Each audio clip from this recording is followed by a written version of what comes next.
everybody, my name's Kristen, and today I'm going to be going over a topic that's really important to me, and I hope it's important to you too. I'm going to start by showing this photo. As you can see, it's the picture of a girl peeking over the shoulder of her boyfriend, trying to see what he's doing on his phone without him knowing. Now this seems pretty harmless, but let me ask you something. Raise your hand if you have ever gone through your partner's phone without his knowledge, or had your phone gone through without your knowledge. If your hand's raised, chances are you've had experiences with trust issues in one or more of your past relationships. Psychology Today lists trust issues as the #1 reason why relationships fail. And the amount of relationships that end due to one person or the other's insecurities is mind-blowing.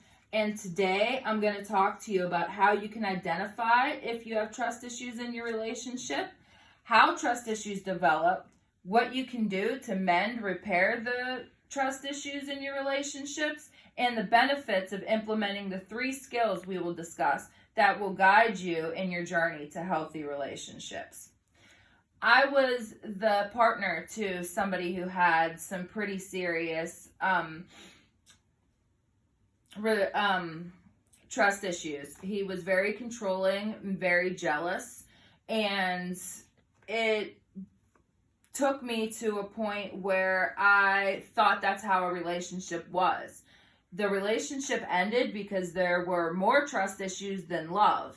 So when I ended up being out there to date again, I didn't know what a healthy relationship was. I really couldn't believe that anybody loved or cared about me because they weren't obsessed with me. Then in return, I had trust issues because if they weren't obsessed with me, who were they obsessed with? And I would go through phones and social medias, and God help them if I found anything from a female. Trust is defined by the Oxford Dictionary as firm belief in the reliability, truth, ability, or strength of someone or something.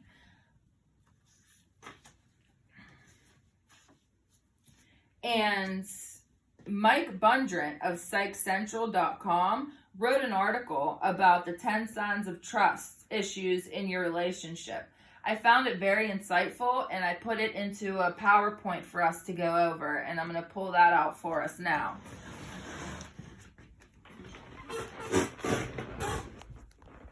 Number 1, you predict how people will betray you without the evidence of betrayal.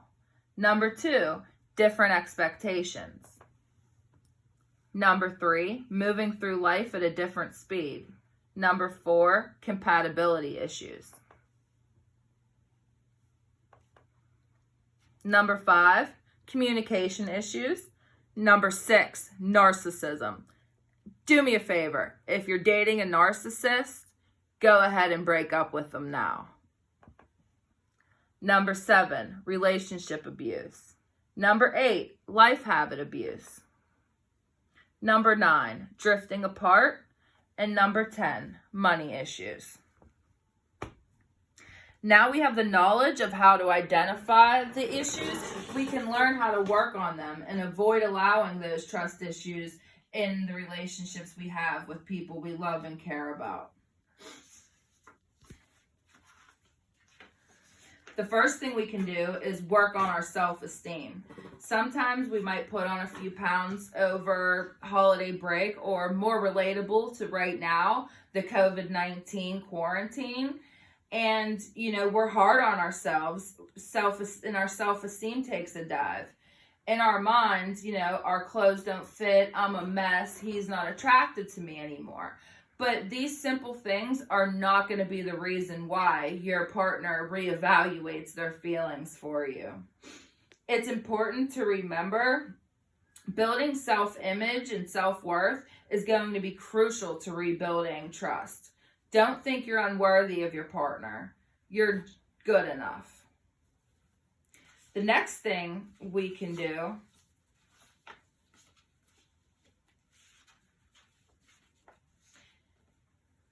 is talk about indiscretions. Indiscretions might be infidelities, a flirtatious partner, spending too much time with their friends. It's vital to hash out any hurt feelings and communicate your future expectations. Only time and commitment can build trust. And with that, it can't heal. You need to be on the same page with your partner. Make sure they know what to expect and give them the opportunity to accept it or not. Finally, the last step or skill would be to reflect on the past, open up.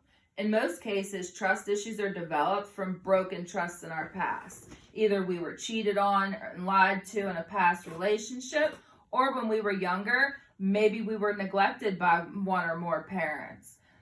Or we've had trauma like an accident or the loss of a loved one, social rejection, bullying. The best solution is to speak with a therapist. Deeply rooted insecurities that have been with us for decades are difficult to work through without the help of a trained professional. According to sciencebeta.com, therapy can help people separate past problems from future fears and teach them how to rebuild trust. Types of therapy to consider would be group, individual, and psychoeducation. And if your partner is in for it, couples counseling is always a great idea. But in conclusion, just because trust issues are common in relationships, it doesn't have to be in yours. Be careful who you trust, yeah. Use your gut. And if your partner isn't being a committed, reliable mate to you, you'll know. If it's infidelity that you're worried about, you'll find out about it.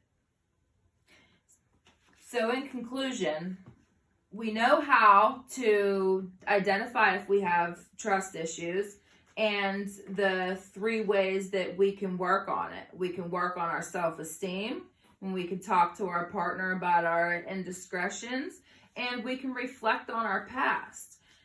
I hope that these skills help you in your future relationships and you enjoyed the time that we spent helping you today. It was my goal and my pleasure to help you build and maintain healthy relationships throughout your future. Thank you. Bye-bye.